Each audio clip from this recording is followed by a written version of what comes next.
Hello दोस्तों, motivational tales में आपका स्वागत है। आज की कहानी का टॉपिक है अनफाइल्ड केस। मैं पेशे से वकील हूँ। झूठ को सच और सच को झूठ साबित करना मेरा काम है। कभी कभी इंसान को वह सब कुछ करना पड़ता है जिसके लिए दिल गवारा नहीं करता। मैं भी आम इंसान ही हूँ। कभी सच को झूठ साबित करके अपने मुवक्किल को बचाता हूँ और सच्चे फरियादी को सजा दिलाने में सफल हो जाता हूँ। उस रात या कई कई दिनों तक ठीक से सो नहीं पाता हूँ। मैं जिस बेगुनाह को गुनाहगार साबित करता हूँ उससे कोर्ट रूम में भी नज़रें नहीं मिला पाता हूँ।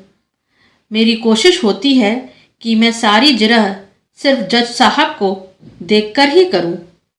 कभी कभी मजबूरन कटघरे में खड़े फरियादी से नज़र मिलाने की ज़रूरत होती है तो मेरे लिए मुश्किल हो जाती है। यह मैं इसलिए कह रहा हूँ कि मैं दिल से बुरा नहीं हूँ, बल्कि मैंने पेशा ही गलत चुन लिया है। वकालत मेरा शौक़ नहीं बल्कि मजबूरी है। कहते हैं ना कि जब कोई काम न मिले तो वकालत कर लो।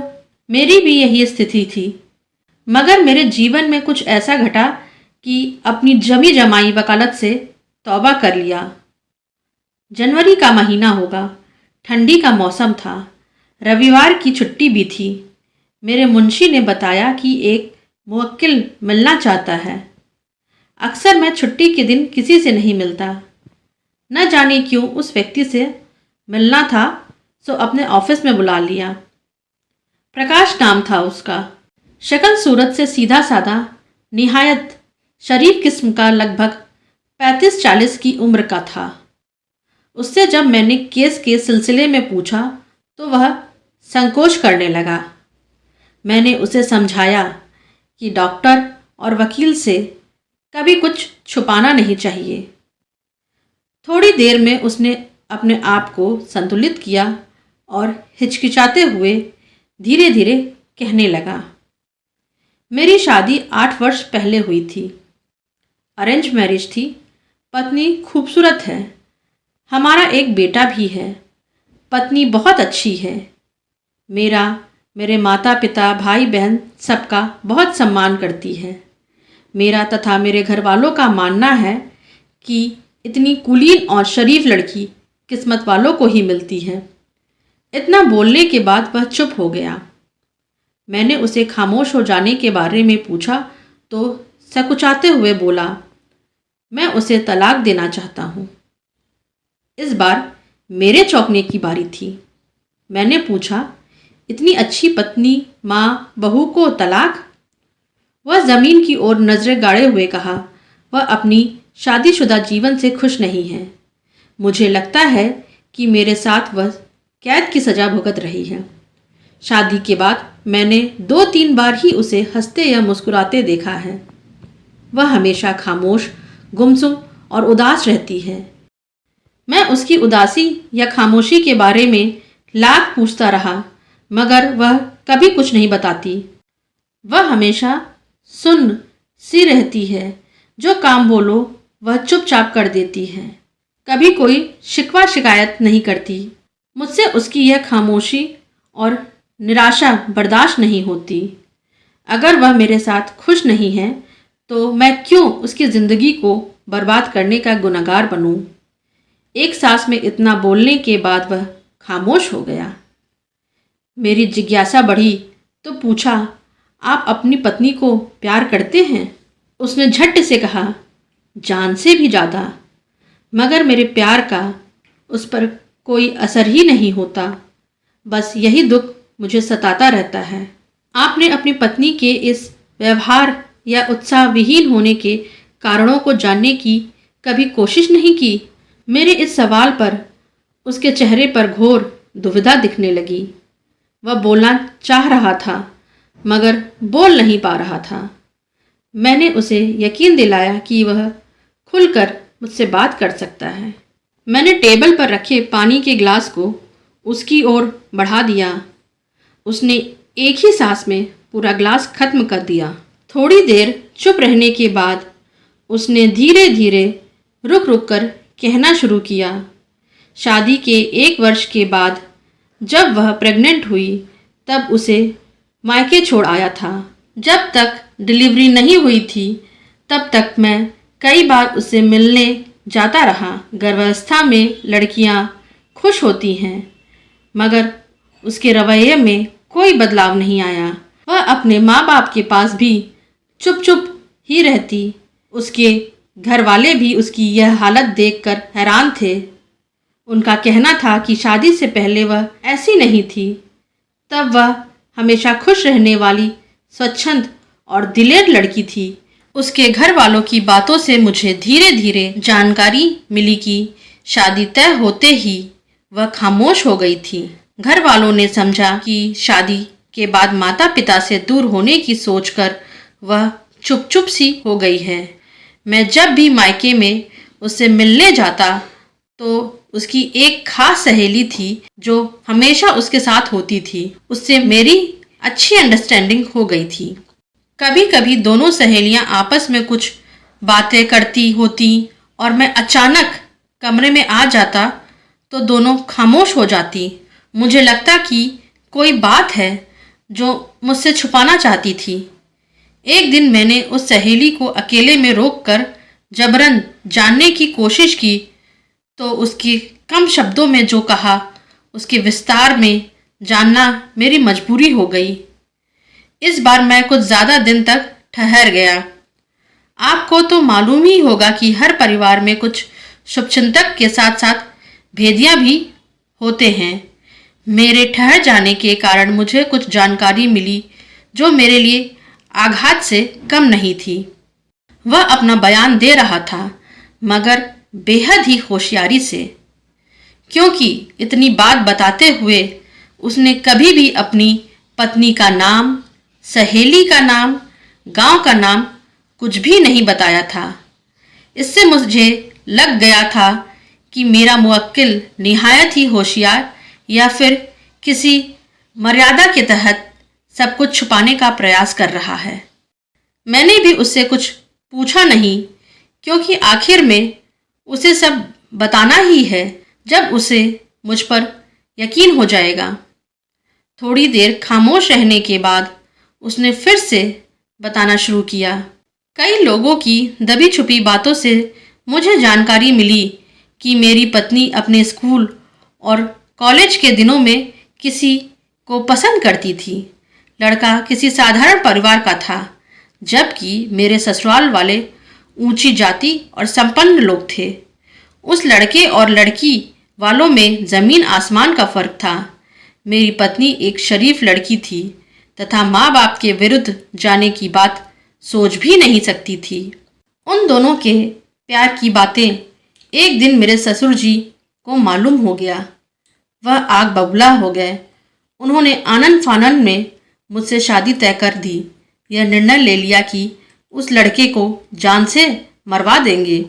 मेरी पत्नी को जब यह मालूम हुआ तो उसने लड़के को यह कहकर कुछ दिनों के लिए गांव छोड़ने पर विवश कर दिया कि वह उसके लौटने तक उसका इंतज़ार करेगी, जबकि वह जानती थी कि लड़के के गैर हाजिरी में उसकी शादी कर दी जाएगी। मेरे पिताजी और ससुर जी की पहले से पहचान थी, इसलिए जल्द शादी करने का निर्णय ले लिया गया। हमारी शादी हो गई। उसकी सहेली ने बताया कि हमारी शादी के कुछ दिनों बाद लड़का लौटकर गांव आया। तब उसे शादी की जानकारी मिलते ही तमाशा हो गया। लड़के को बताया गया कि मेरी पत्नी ने उसे धोखा दिया है। यह जानकर वह मानसिक तौर पर विचलित रहने लगा। मेरे ससुर जी का उस गांव में खौफ था।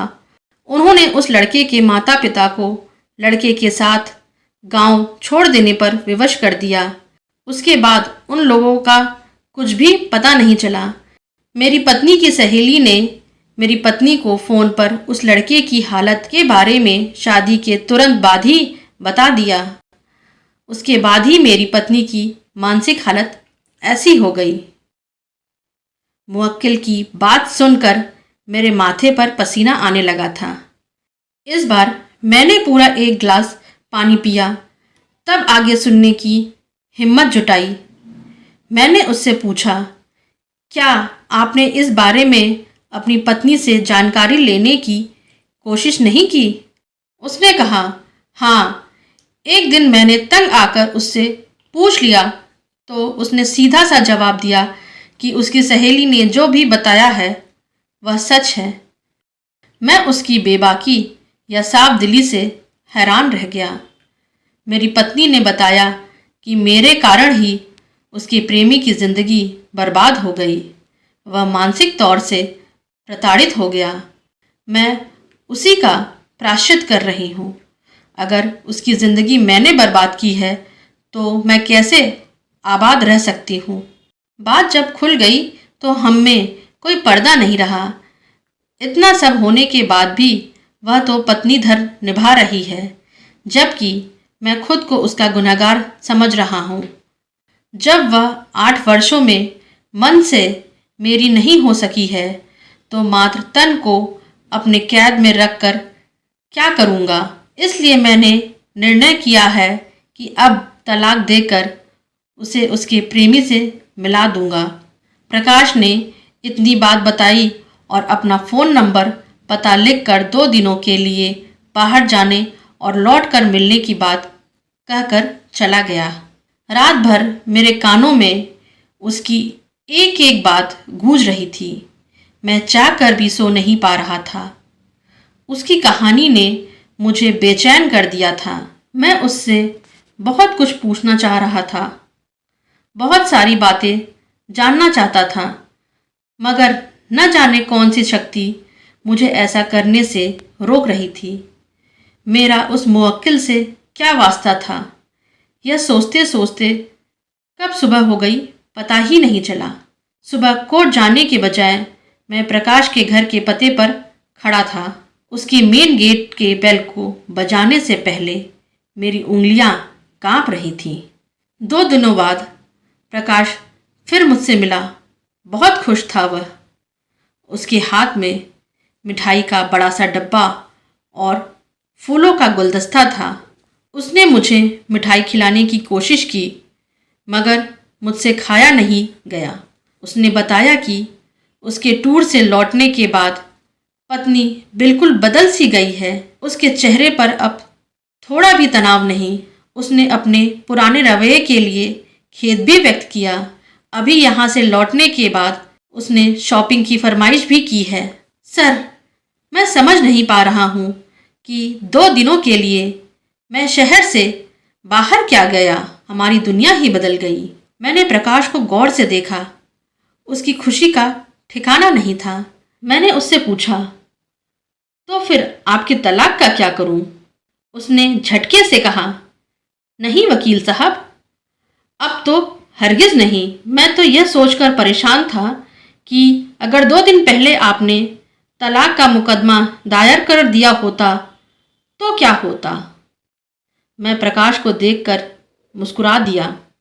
मैंने थोड़ा सकुचाते हुए प्रकाश से पूछा, इस शहर में तो बहुत से वकील हैं, फिर आपने मुझे ही क्यों चुना? उसने जवाब दिया, सुना था आप हमारे ससुराल के आसपास के हैं, इसलिए मेरे केस को समझने में सहूलियत होगी। मैं उसे गौर से देखता रहा और वह खुशी खुशी चला गया। मैं गाड़ी की पिछली सीट पर बैठा हूँ। ड्राइवर ने गाड़ी चलाते हुए पूछा, साहब, 100 किलोमीटर से ज़्यादा हम चल चुके हैं, मगर आपने बताया नहीं कि हम कहाँ जा रहे हैं। साहब, मेरी तो समझ में नहीं आ रहा कि अचानक क्या हुआ कि आपने हमेशा के लिए शहर ही छोड़ने का निश्चय कर लिया। मैं कुछ भी बोलने की स्थिति में नहीं था। बस प्रकाश के घर पर पहुंचने की बातों को याद कर रहा था। कल जब मैंने प्रकाश के घर का कॉल बेल कांपती उंगली से बजाया तो दरवाज़ा खोलने वाली प्रकाश की पत्नी और मेरी प्रेमिका आरती सामने खड़ी थी। आरती मुझे देखकर अचंभित रह गई, बल्कि उसके चेहरे पर भय दिखा, मगर मेरे चेहरे का भाव समान था, क्योंकि मुझे यकीन था कि प्रकाश ने बिना किसी नाम के जो कहानी सुनाई थी, संयोग से उसका मुख्य पात्र मैं ही था। आरती के चेहरे पर अजीब सी बेचैनी दिखी। उसे समझ में नहीं आ रहा था कि वह क्या करे। उसे अवाक खड़ा देखकर खुद की भावुकता को नियंत्रित करते हुए मैंने ही पहल की। यहीं खड़ी रखोगी या अंदर भी आने को कहोगी? आरती गेट से थोड़ा हट गई। मैं अंदर दाखिल हो गया। वह तब तक भी आश्चर्यचकित थी। हम आरती के ड्राइंग रूम में बैठे थे। सामने के सोफे पर आरती चकित सी बैठी, सर झुकाए फर्श को देख रही थी। बात करने की पहल फिर से मैंने ही किया। कैसी हो? 4-5 साल में तुम तो एकदम बदल गई। उसने सर झुकाए हुए कहा। 7 वर्ष के बाद हम मिल रहे हैं। मैंने हंसते हुए कहा, अरे वाह, तुम्हारा मैथ तो आज भी दुरुस्त है। तुमने सही कहा, 7 वर्ष हो गए तुमसे मिले हुए। मेरी हंसी और जवाब सुनने के बाद पहली बार उसने नज़र उठाकर सीधा मेरी आंखों में देखा। आंसू से भरी थी उसकी खूबसूरत आंखें। एक क्षण के लिए तो मैं भी नर्वस हो गया। फिर खुद को संभालते हुए कहा, गांव जाती हो? उसने धीरे से छोटा सा जवाब दिया, हाँ, कभी कभी। फिर हम में खामोशी छा गई। मैं समझ नहीं पा रहा था कि आरती की बेवफाई के लिए नाराज हूं या खामोश ही रहूं, क्योंकि धोखा तो उसने ही दिया था। चूंकि यहाँ आने का मेरा मकसद कुछ और ही था, इसलिए बात की दिशा को मैंने बदलने की कोशिश की। तुम्हारी दोस्त नैना ने एक बार तुम्हारा पता बताया था। आज इस शहर में किसी काम से आया था तो चला आया तुमसे मिलने। उसकी नज़र लगातार मुझे देख रही थी, शायद पहले की तरह मुझे पढ़ने की कोशिश कर रही थी। मैंने फिर से कहा, मैं ही बोले जा रहा हूँ। कुछ तुम भी अपने बारे में बताओ। कौन है तुम्हारे पति? क्या काम करते हैं? कितने बच्चे हैं? उसकी आंखें जो गीली थीं अब बेतहाशा बहने लगी थीं। वह कुछ देर तक मुझे खामोश नज़र से देखती रही। फिर अचानक हाथ जोड़कर कहने लगी, मुझे माफ़ कर देना। मैंने झूठ बोलकर तुम्हारी ज़िंदगी बर्बाद कर दी। नैना ने बताया था कि मेरी शादी की बात जानकर तुम्हारी मानसिक स्थिति ठीक नहीं रही थी। मुझे तुम्हारे दुख का अंदाज़ा था। मैं उस गुनाह के एहसास को आज तक भुला नहीं सकी। जिंदगी से मेरा मोह एकदम खत्म हो गया है। मैं तुम्हारी गुनाहगार हूँ। इतना कहते कहते वह अपनी हथेली से चेहरा छुपाकर फफक फफक कर रो पड़ी। मैं भी नर्वस हो रहा था, पर उसे जी भरकर रोने दिया। मैं चाह रहा था कि वह खूब रोकर अपने दिल पर पड़े बोझ को कम कर ले। 8 वर्षों के बाद उसे देखा था। मेरा भी जी कर रहा था कि खुलकर रो लूं, मगर मेरा मकसद तो यह था कि उसे मेरी बर्बादी के अपराध बोध से निकाल सकूं, ताकि वह अपने शादीशुदा जीवन में वापस लौट सके। उसे मेरी बर्बाद जिंदगी का पता भी न चले। मैंने किसी तरह अपने आप को संभाला और नॉर्मल बनने की कोशिश करते हुए कहा, ऐसा कुछ नहीं है आरती, वह हमारा बचपना था। उम्र ही कितनी थी हमारी। मैं तो कब का सब भूल चुका हूँ। तुम भी भूल जाओ। मुझे लग रहा था मानो वह मेरे बदले हुए व्यक्तित्व को समझने की कोशिश कर रही थी। उसने अपनी साड़ी की पल्लू से आंसू पोंछते हुए पूछा, आप कहाँ रहते हैं? शादी, बच्चे कितने हैं? झूठ की वकालत करने वाला मैं आज आरती के सामने झूठ बोलने में लड़खड़ाने लगा। मैंने खुद को संभालते तथा चेहरे पर हल्की सी हंसी लाते हुए कहा, पत्नी तो एक ही है, पर बच्चों के मामले में मैं अमीर हूँ। 3 बच्चे हैं हमारे। मैं मुंबई में रहता हूँ। लगभग 1 घंटे की इस मुलाकात में पहली बार उसके चेहरे पर इत्मीनान देखा। मुझे लगा जैसे मेरे जवाब से उसके अपराध बोध को थोड़ा कम कर चुका हूँ। मेरा यहाँ आने का मकसद भी यही था। मैंने प्रकाश की बातों को समझकर यही फैसला किया था कि हमारे साथ जो होना था वह हो चुका था। आरती का अपना संसार था। उसने जो किया या उसको करना पड़ा था वह हालात की मजबूरी थी। उसकी सज़ा वह 8 सालों तक भुगत चुकी थी। मेरे हिस्से की सज़ा मेरा नसीब था। आरती से जुदा होने के बाद मुझ में घर बसाने की न तो सुध थी और न ही हिम्मत। मैंने खुद को हालात के हवाले कर दिया था। आरती के घर से निकला तब हम दोनों के चेहरे पर इत्मीनान थी। आरती अपराध बोध से मुक्त थी। मैंने अपनी झूठ की वकालत का यह मुकदमा जीतकर उसके गुनाह मुक्त जीवन की शुरुआत कर दिया था।